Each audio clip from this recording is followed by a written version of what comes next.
अमीर ननद की गरीब भाभी। रीना एक मध्यम परिवार की लड़की थी, लेकिन उसकी भाभी शिवानी एक बड़े घर की बेटी। शिवानी की शादी अभिषेक से लव मैरिज थी। अरे भाभी, ये कितना अच्छा सूट पहना है आपने। काश ऐसा मैं भी पहन पाती। अरे क्यों नहीं रीना, वैसे भी तुम्हारा और मेरा नाम तो एक ही है, जब मन करे पहन लेना। भाभी, आपको आपके पापा ने कितने अच्छे कपड़े गहने दिए हैं। मैं उनकी इकलौती बेटी जो हूँ। बेटी तो मैं भी इकलौती हूँ, लेकिन क्या करे, पापा है नहीं, पता नहीं कैसे होगी मेरी शादी। तभी वहाँ शिवानी की सास आ जाती है। अरे क्यों नहीं करेगा भाई तेरी शादी धूमधाम से, आखिर जिम्मेदारी है तो उसकी। और वो दिन भी आ जाता है जब रीना की शादी तय हो जाती है। अभिषेक, क्या हुआ? आप इतने परेशान तो कभी नहीं दिखे, कोई बात है तो बताइए मुझे। अरे शिवानी, वैसे तो शादी का सारा इंतजाम हो गया है, लेकिन गहनों का रेट तो आसमान छू रहा है। कैसे क्या करूं, कुछ समझ में ही नहीं आ रहा। थोड़ी देर में शिवानी अपने पूरे गहने अभिषेक के सामने रख देती है। ये लीजिए, गहनों का इंतजाम भी हो गया। अरे नहीं नहीं शिवानी, मैं ये गहने किसी हालत में भी नहीं ले सकता। ये तुम्हारे पिता ने तुम्हें दिया था, और तुम हो कि। तभी वहाँ सास आ जाती है। अरे तो क्या हुआ, इसकी तो हो गई ना शादी, अब किसे दिखाने हैं इसने गहने। सास गहनों का डिब्बा शिवानी के हाथ से लेकर वहाँ से चली जाती है। रीना की शादी धूमधाम से होती है और अब वो बड़े घर की बहू बन जाती है। वहीं रीना की शादी के बाद शिवानी और अभिषेक उसकी शादी के कर्जों से डूब जाते हैं। मैं सोच रही हूँ नौकरी करनी शुरू कर दूँ, वैसे भी पढ़ी लिखी हूँ, आपकी थोड़ी मदद भी हो जाएगी। वैसे शिवानी, कुछ दिन कर लो तो अच्छा ही होगा, क्योंकि ज़रूरत भी है। अब शिवानी भी नौकरी करने लगती है और घर खर्चे में अभिषेक का हाथ बटाती है। एक दिन शिवानी, रीना का फोन आया था, कह रही थी कि आने वाले त्योहार में उसके ससुराल जाना है। ठीक है माँ।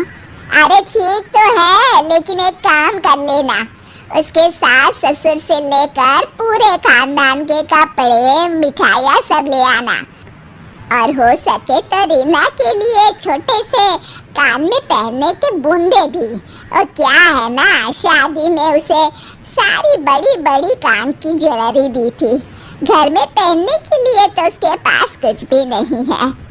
शिवानी सोच में पड़ जाती है कि वो क्या करे, क्योंकि कर्जों और घर के खर्चों के बाद तो पैसे बचते ही नहीं थे। शिवानी फिर अपने पिता को फोन करती है और उनसे पैसे मांगती है। देखो शिवानी, मैंने तुम्हें शादी के वक्त ही मना किया था कि ऐसे घर में शादी करनी ही नहीं चाहिए। अरे अभिषेक को शर्म आनी चाहिए जो ससुराल से पैसे मंगवा रहा है। शिवानी को पिता की बात पर गुस्सा आ जाता है।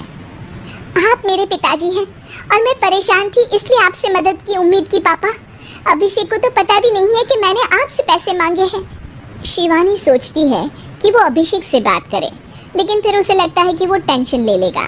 तभी शिवानी की नज़र हाथ के कंगन पर पड़ती है, सीधे बाजार जाती है और उसे बेचकर ननद के घर ले जाने का सारा सामान लेकर आती है और सास के सामने रख देती है।